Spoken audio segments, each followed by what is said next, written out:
The Fish Protection Unit on Lake Edward yesterday arrested 24 Congolese fishermen who had crossed to the Ugandan side with illegal fishing gears. Major Steven Alituha the FPU commander decries that Congolese have continuously been using illegal fishing gears on Ugandan waters. Of course, they had crossed from their side to the Ugandan side.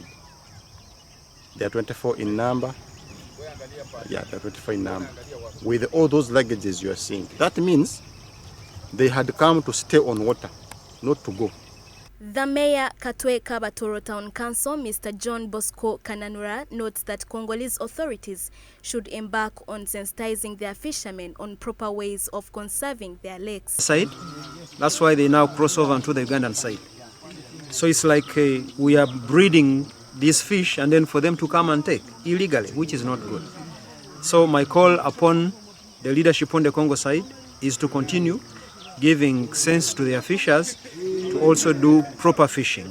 Meanwhile, Ugandan fishermen decry that Congolese fishermen are released without being taken to courts of law.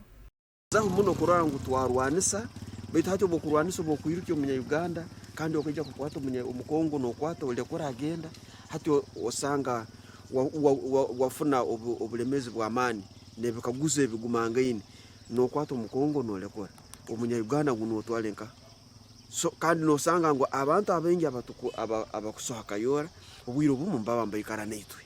Kiza Isimbwa, the coordinator for UPDF and fishermen on Lake Edward, appreciates the intervention of the forces, saying that since the enforcement was put in place, improvement in fishing methods has been realized. His